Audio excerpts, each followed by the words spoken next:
From the beginning of time, society has carried with it certain expectations.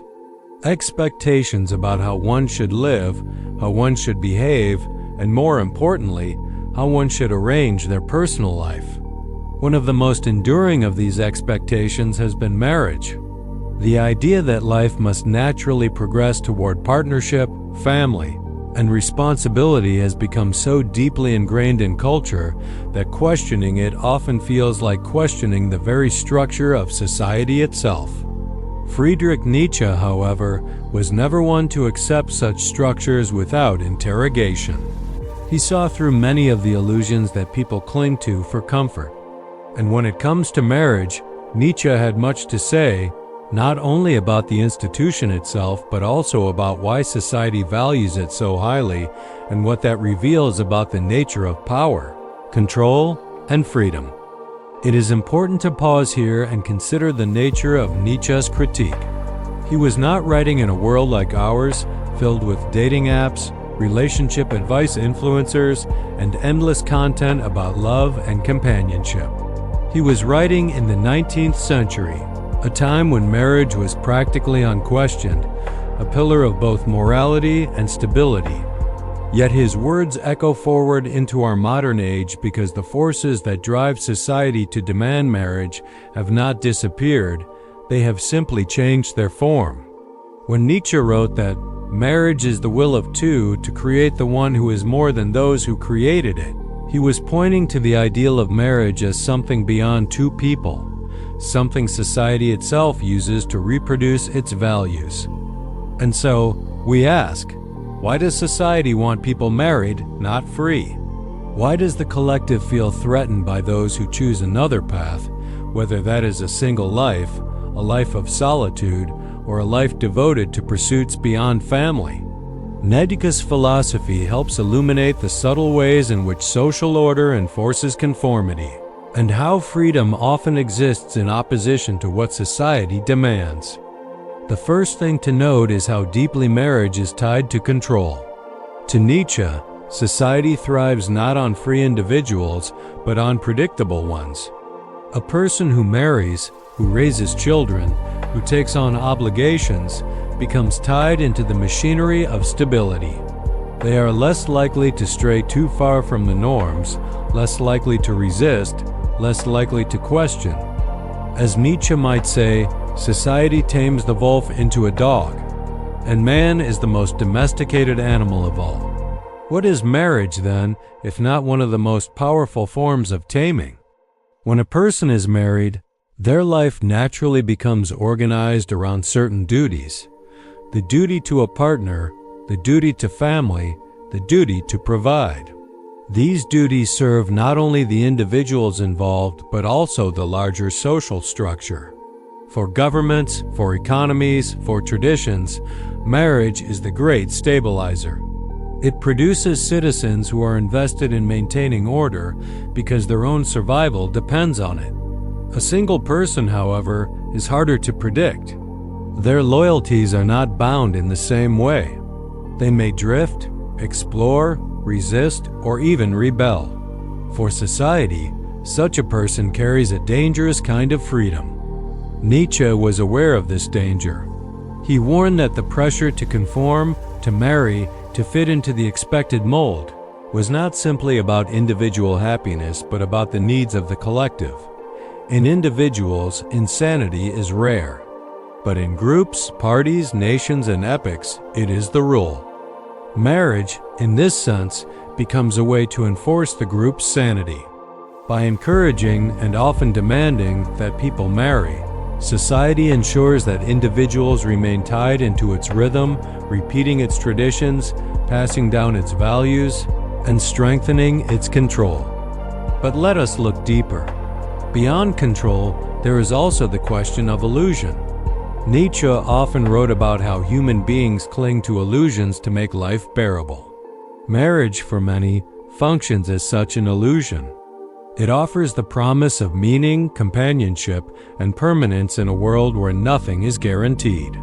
Society amplifies this illusion, portraying marriage as not only desirable but necessary. The one who resists is made to feel incomplete. as if freedom itself were a deficiency. Consider how the narratives of culture are built. From childhood, stories, films, songs, and traditions all reinforce the idea that life without marriage is somehow lesser. Society rarely celebrates the free individual who walks alone. Instead, it celebrates union, togetherness, family. This constant reinforcement is not accidental. It is a way of shaping desire, of steering people toward paths that benefit the social order. Nietzsche's insight into morality applies here. The individual has always had to struggle to keep from being overwhelmed by the tribe. The tribe, in this case, overwhelms by convincing us that marriage is not only natural but unavoidable. Freedom, however, is always costly. A free individual bears the weight of their own existence without the shield of illusions. They take responsibility for their choices, their solitude, their path. For Nietzsche, this was both the great challenge and the great opportunity. To choose freedom over conformity is to embrace the uncertainty of life, to live without the safety net that society provides. It is to live, in Nietzsche's terms, as an overcomer, one who creates their own values rather than adopting the values handed down by tradition. Marriage, then, becomes not only a personal decision but a philosophical one. When someone marries because society tells them to, they surrender a portion of their freedom. They adopt values not because they chose them, but because they were given. And here is the crux of Nietzsche's thought. Such adoption is the hallmark of the herd. The herd lives by rules, by customs, by the comfort of belonging. The free spirit, however, lives differently. The surest way to corrupt a youth, Nietzsche wrote, is to instruct him to hold in higher esteem those who think alike than those who think differently. Marriage in society's hands becomes precisely this instruction, a demand to think alike, to live alike, to move in unison with the herd. But what happens to those who resist? Society often labels them as selfish, immature, or incomplete. They are painted as people who have failed to fulfill their duty. This labeling is powerful, for it pushes people back toward conformity. Nietzsche, however, admired those who could resist such pressure. He saw in them the potential for greatness, for the creation of new ways of being. For him, freedom was not just a rejection of the herd, but the starting point of higher life. To expand further, let us reflect on the economic dimensions of marriage. In Nietzsche's time, marriage was often tied to property, inheritance, and family honor. Today, the form has changed, but the principle remains. Married individuals are more likely to invest in homes, to participate in markets, to contribute to consumer stability. Entire industries are built on the assumption of marriage. Weddings, housing, insurance, childcare, family entertainment. The single life, by contrast, resists easy categorization. It is not as predictable, not as easily targeted, not as efficient for economic stability. From society's perspective, the free individual is not only unpredictable but also unprofitable. Nietzsche's criticism of modern morality fits neatly into this economic critique. Morality is the herd instinct in the individual, he declared. Marriage, as a moral expectation, is precisely this instinct made concrete. It is not about the flourishing of the individual but the continuation of the herd. The one who resists, the one who refuses, threatens to expose the arbitrary nature of these moral rules. By their very existence, they reveal that another way of life is possible, a way that does not depend on the illusions society has carefully constructed. And yet, Nietzsche also acknowledged the complexity of marriage. He did not see it purely as oppression, nor purely as liberation. He saw in it the possibility of greatness, but only if entered into with awareness. He wrote, "It is not a lack of love, but a lack of friendship that makes unhappy marriages." This was not simply a critique of failed relationships, but of the way society approaches marriage altogether. When marriage is pursued as a duty, as an obligation, it becomes shallow, fragile. But when it is pursued from genuine friendship, from mutual respect, from shared creation, it can transcend the herd and become something higher. The tragedy, of course, is that society rarely encourages this higher form.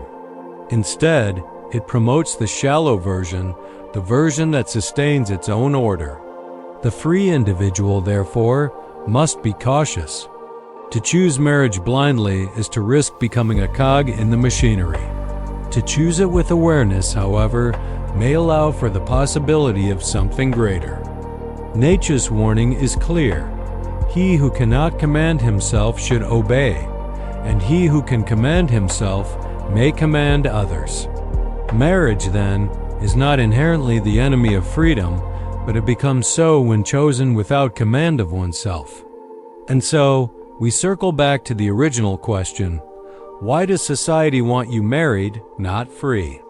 Because marriage stabilizes, it controls, it reproduces values, it sustains the economy, and it maintains the herd.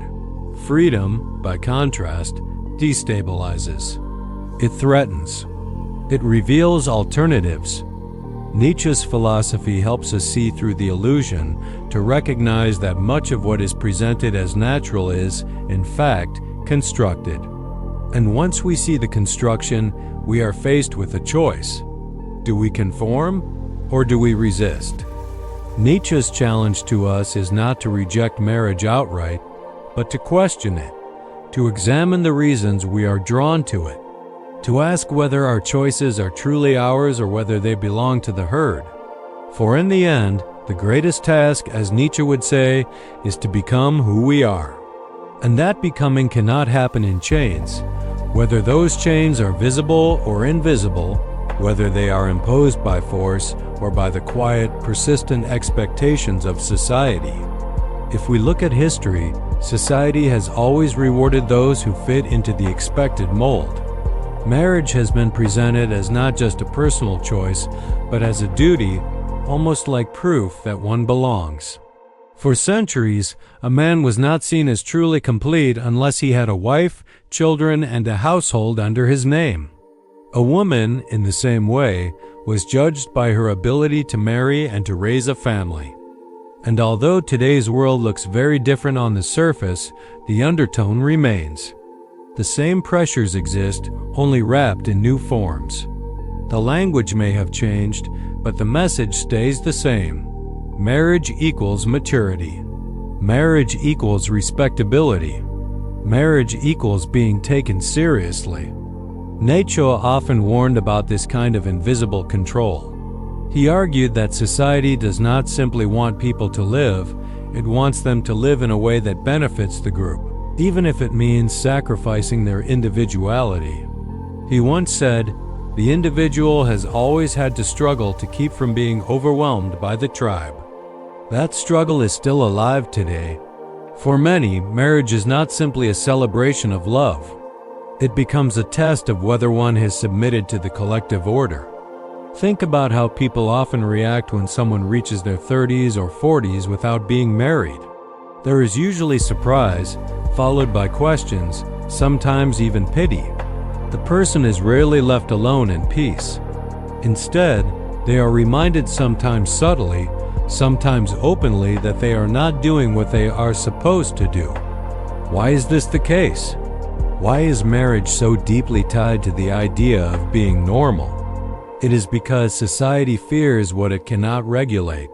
A married person is easier to place.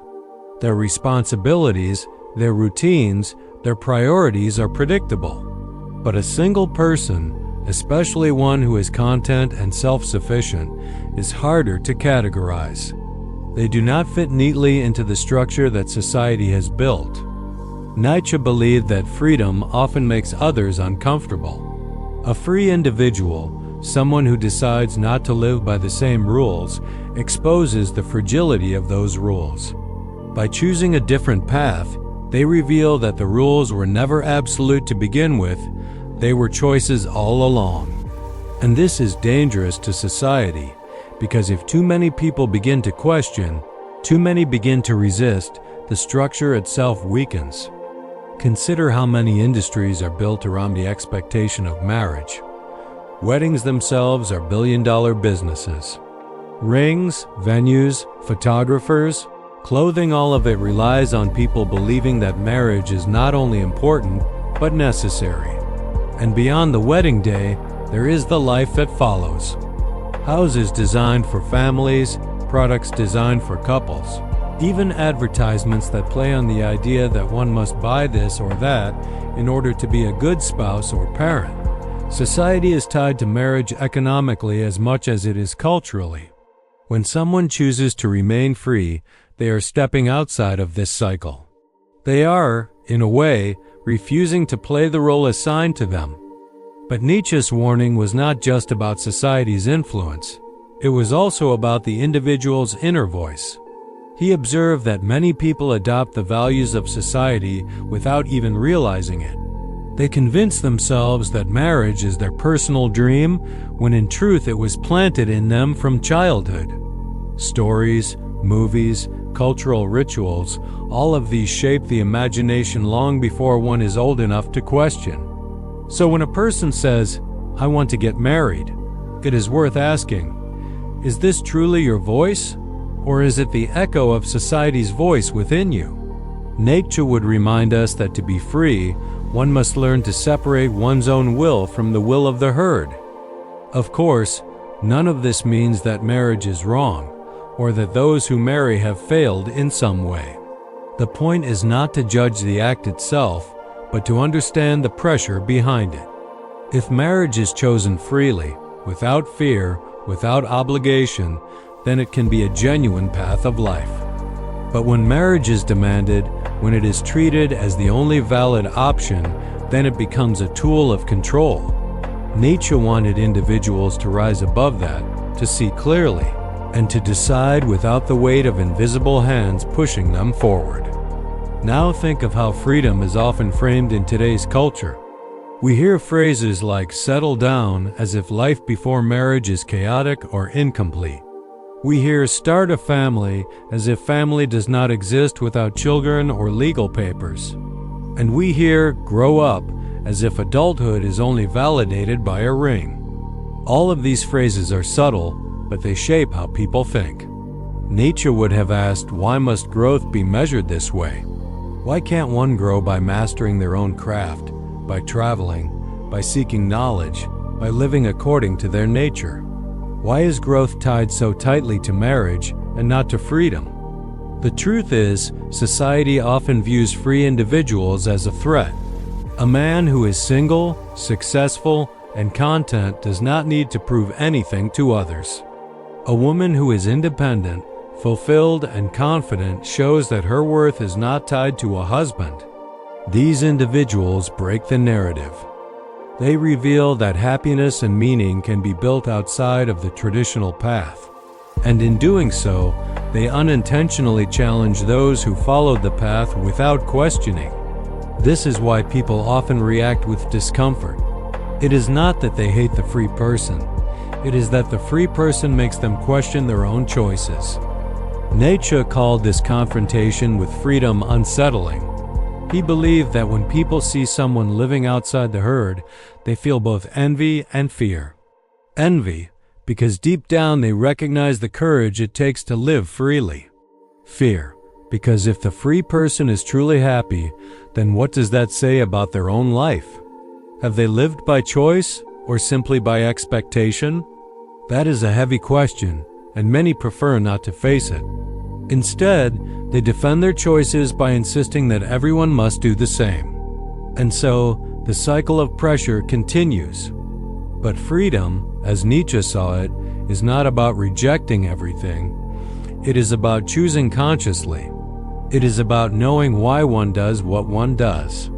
If one marries, let it be because of a genuine desire, not because of silent coercion. If one remains free, let it be because that path holds meaning, not because of fear or avoidance. The point is not to glorify one side over the other, but to strip away the illusions that cloud our judgment. And so, when we hear that society wants you married, not free, what we are really hearing is that society wants predictability, order, and continuity. It wants individuals to fit into roles that maintain the larger structure. Nietzsche understood this well, but he also understood that the highest individuals, the ones who truly rise, are those who can walk apart from the herd, even if it means walking alone. He wrote, "Become who you are." And in that short phrase lies the heart of his message. Whether one chooses marriage or freedom, the choice must come from within. As we step back, we can see the pattern more clearly. Marriage is not just a private decision, it has become a social symbol. To resist it, to remain free, is often seen as rebellion, even when it is simply an expression of individuality. Nietzsche invites us to see beyond this, to question, to reflect. He invites us to ask not, "What does society expect of me?" but "What do I expect of myself?" And that question, though simple, is powerful enough to change a life.